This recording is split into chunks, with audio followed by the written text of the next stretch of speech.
नमस्कार, मैं हूं अंकुर और आप देख रहे हैं सत्य हिंदी का न्यूज बुलेटिन। एक नजर अब तक की सुर्खियों पर।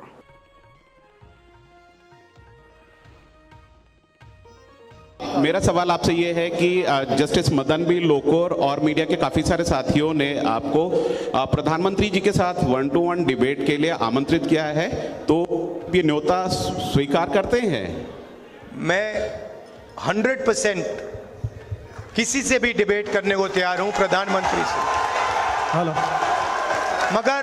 मगर मैं प्रधानमंत्री को जानता हूं, प्रधानमंत्री मुझसे डिबेट नहीं करेंगे। दिल्ली के मुख्यमंत्री अरविंद केजरीवाल को सुप्रीम कोर्ट की 2 जजों वाली बेंच ने अंतरिम जमानत दे दी है। कोर्ट ने उन्हें 2 जून को वापस सरेंडर करने को कहा है।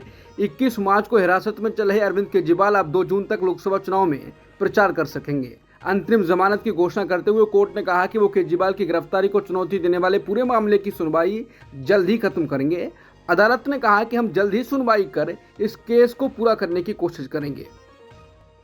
जेल के ताले टूट गए, केजरीवाल छूट गए के नारों के शोर और भारी समर्थकों की मौजूदगी के बीच दिल्ली के मुख्यमंत्री अरविंद केजरीवाल शुक्रवार देर शाम दिल्ली की तिहाड़ जेल से बाहर आ गए।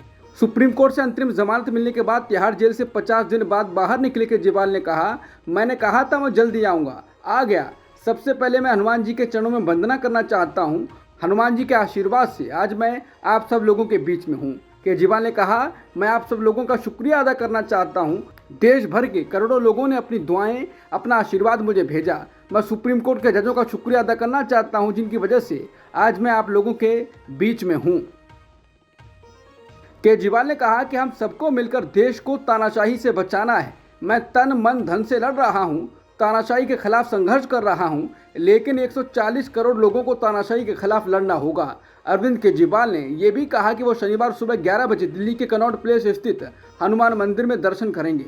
उन्होंने अपने समर्थकों से भी वहां पहुंचने का आह्वान किया है। केजरीवाल ने कहा कि वो शनिवार दिन में 1 बजे पार्टी दफ्तर में प्रेस वार्ता भी करेंगे। दिल्ली के सीएम अरविंद केजरीवाल को अंतरिम जमानत मिलने का कांग्रेस ने स्वागत किया है।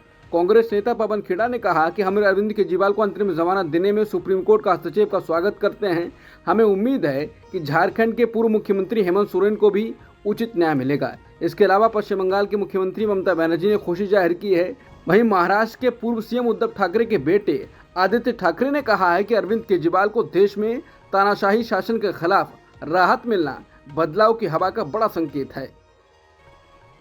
दिल्ली के सीएम अरविंद केजरीवाल को अंतरिम जमानत पर आप नेता और दिल्ली के मंत्री सौरभ भारद्वाज ने कहा कि पीएमएलए मामले में सुप्रीम कोर्ट से जमानत मिलना एक अभूतपूर्व फैसला है। ऐसे में अरविंद केजरीवाल बाहर आकर चुनाव प्रचार करेंगे। देश के लिए एक निर्णायक मोड़, इस चुनाव में अभूतपूर्व बदलाव होंगे। मुझे लगता है कि चुनाव पलट जाएगा। दिल्ली के मुख्यमंत्री अरविंद केजरीवाल को अंतरिम जमानत पर सीपीआईएम नेता बृंदा करात ने कहा कि हम सुप्रीम कोर्ट के इस फैसले का स्वागत करते हैं। सुप्रीम कोर्ट का फैसला ईडी और केंद्र सरकार के चेहरे पर करारा तमाचा है। केंद्र सरकार ने विपक्षी दल के खिलाफ एक ईडी का एक राजनीतिक एजेंसी के रूप में इस्तेमाल किया है। जब आप एक निर्वाचित मुख्यमंत्री को गिरफ्तार करते हैं तो ये किस तरह का समान अवसर है। अखिलेश यादव ने केजरीवाल की अंतरिम जमानत पर कहा कि दिल्ली के लोकप्रिय मुख्यमंत्री श्री अरविंद केजरीवाल जी की जमानत सत्य की एक और जीत है। इंडिया गठबंधन की शक्ति और एकजुटता भाजपा के दुख दर्द देने वाले राज्य से भारत की जनता को मुक्ति दिलवाने जा रही है। एकजुट होकर मतदान का संकल्प लें। भारत के ओलंपिक पदक विजेता पहलवान बजरंग पूनिया ने दिल्ली की अदालत में बीजेपी सांसद ब्रजभूषण शरण सिंह के खिलाफ महिलाओं के यौन उत्पीड़न मामले में आरोप तय होने के बाद कोर्ट का शुक्रिया अदा किया है। सोशल मीडिया प्लेटफॉर्म एक्स पर पोस्ट करते हुए बजरंग पूनिया ने लिखा, ब्रजभूषण पर आरोप तय हो गए हैं। माननीय कोर्ट का धन्यवाद। महिला पहलवानों के संघर्ष की बहुत बड़ी जीत है। उन्होंने लिखा, देश की बेटियों को इतने कठिन समय से गुजरना पड़ा है, पर यह फैसला राहत देगा। जिन लोगों ने महिला पहलवानों को ट्रोल किया था उनको भी शर्म आनी चाहिए। कांग्रेस अध्यक्ष मल्लिकार्जुन खड़गे ने कहा कि मोदी और उनके कैबिनेट सहयोगी अमित शाह लोकसभा चुनाव के तीसरे चरण के बाद चिंतित हैं और उन्होंने कांग्रेस पार्टी को गाली देना शुरू कर दिया है। खड़गे ने भाजपा नेताओं से कहा कि अपने विकास पर वोट मांगने के बजाय वो कांग्रेस नेताओं को गाली दे रहे हैं और कांग्रेस नेताओं के भाषणों को तोड़ मरोड़ कर पेश कर रहे हैं, जो उनके अनुसार आवश्यक नहीं है। भगवा पार्टी पर हमला तेज करते हुए उन्होंने पूछा, अगर कांग्रेस को अडानी और अंबानी से भारी मात्रा में पैसा मिल रहा है तो पीएम मोदी क्या कर रहे हैं।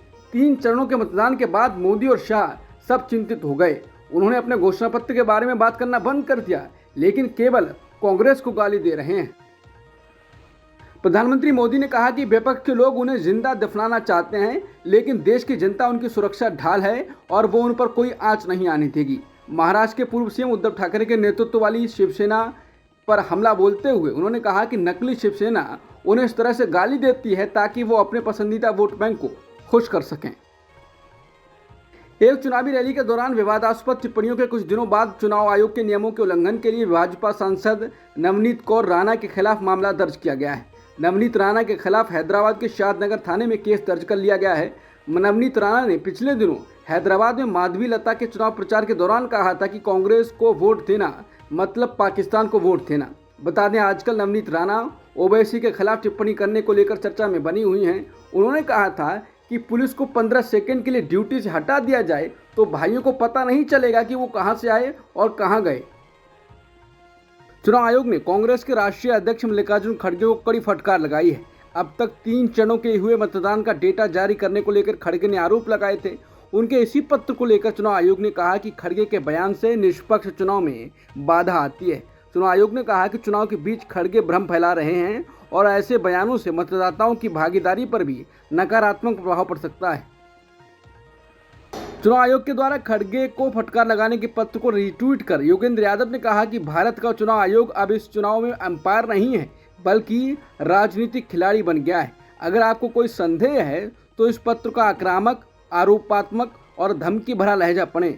इस प्रतिष्ठित संस्थान के इतिहास में एक नया निचला स्तर। अखिलेश यादव ने कहा कि कन्नौज में इंडिया गठबंधन की जीत के लिए ऐतिहासिक एकजुटता देखकर भाजपा के कैंप में खलबली मच गई है। सपा, कांग्रेस, आम आदमी पार्टी और अन्य सहयोगी दलों के साथ आने और भाजपा के अंदर ही घमासान मच जाने से भाजपा का सारा नकारात्मक गणित गड़बड़ा गया है। भाजपाई अपने परिवार पर ही आरोप लगा रहे हैं क्योंकि उनको हारने की खबर लग चुकी है। आप नेता संजय सिंह ने कहा है कि अखिलेश यादव पिछड़े समाज से आते हैं, 5 साल मुख्यमंत्री रहे। जब उन्होंने मुख्यमंत्री आवास छोड़ा था तब बीजेपी वालों ने सीएम आवास गंगा जल से धुलवाया था। अभी कन्नौज में अखिलेश यादव अपनी पत्नी के साथ मंदिर गए तो मंदिर को गंगा जल से धुलवाया गया। बीजेपी वाले पिछड़े और दलित समाज के नेताओं से इतनी नफरत करते हैं। अखिलेश यादव के इस अपमान का बदला वोट से लेना। राहुल गांधी ने आज कन्नौज में कहा कि उत्तर प्रदेश में इंडिया गठबंधन का तूफान आ रहा है। उन्होंने कहा कि आप लिख कर ले लो, यहाँ पर बीजेपी की सबसे बड़ी हार होने जा रही है क्योंकि देश को उत्तर प्रदेश रास्ता दिखाता है। उत्तर प्रदेश ने मन बना लिया है कि यहाँ बदलाव होना है और देश में बदलाव होना है। राहुल गांधी ने कहा कि आप लिख कर ले लो, नरेंद्र मोदी हिंदुस्तान के प्रधानमंत्री नहीं बनने वाले हैं। राहुल गांधी ने कहा कि आपने देखा होगा कि 10 साल नरेंद्र मोदी जी ने अडानी और अंबानी का नाम नहीं लिया, लेकिन जब कोई डर जाता है तो उन्हीं लोगों का नाम लेता है जो सोचता है कि बचा पाएंगे। इसीलिए उन्होंने 2 लोगों का नाम ले लिया है कि बचाओ, मैं हार रहा हूँ, इंडिया गठबंधन ने मुझे घेर लिया है, मैं हारने वाला हूँ, अडानी अंबानी मुझे बचा लो। कांग्रेस नेता जयराम रमेश ने दावा किया है कि हरियाणा की बीजेपी सरकार अपना बहुमत खो चुकी है।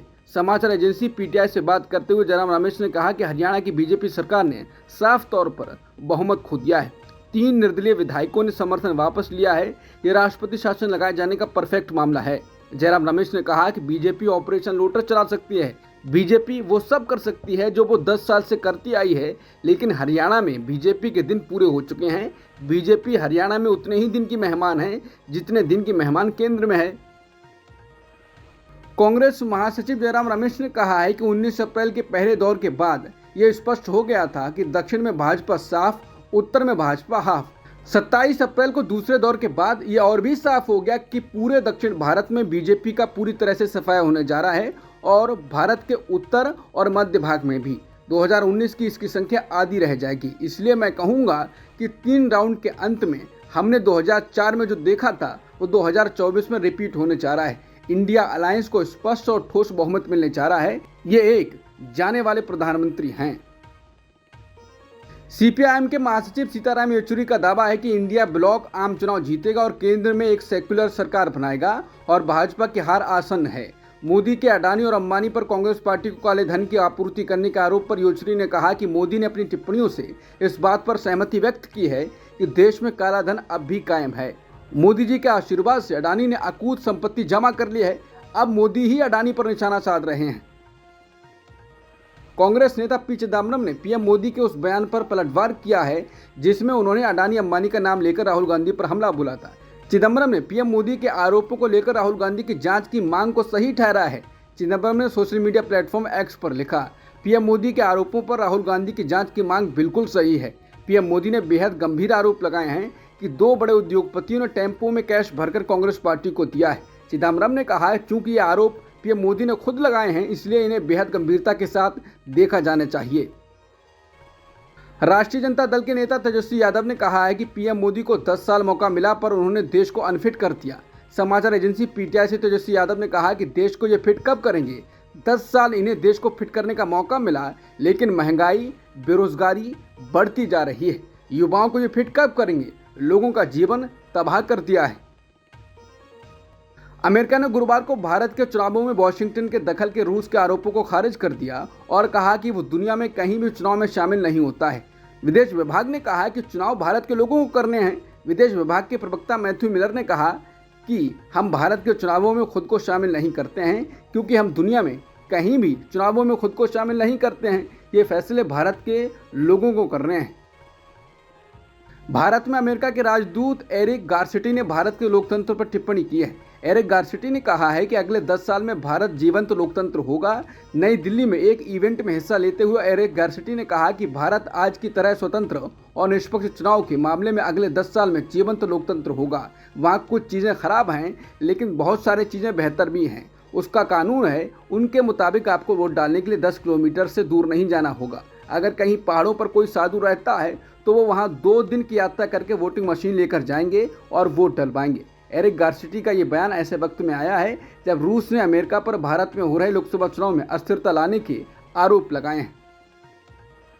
भारत के विदेश मंत्री एस जयशंकर ने कहा है कि पड़ोसी होने के कारण भारत और मालदीव के संबंधों का विकास आपसी हितों पर टिका हुआ है। ये बात भारत के विदेश मंत्री एस जयशंकर ने मालदीव के विदेश मंत्री मूसा जमीर के साथ बैठक के दौरान कही। मालदीव में नई सरकार बनने के बाद मालदीव के विदेश मंत्री मूसा जमीर का ये पहला भारत दौरा है। एस जयशंकर ने कहा कि मालदीव के विकास में भारत ने अहम भूमिका निभाई है। हमारे कई प्रोजेक्ट्स से आपके देश के लोगों को फायदा हुआ है। एस जयशंकर ने कहा कि दुनिया उथल पुथल के दौर से गुजर रही है। हमने देखा है कि कोरोना, प्राकृतिक आपदा और वित्तीय मुश्किलों के दौरान पड़ोसी देश कितने महत्वपूर्ण हैं। अब तक की सुर्खियों में इतना ही। बाकी खबरों के लिए बने रहिए सत्यहिंदी.com के साथ।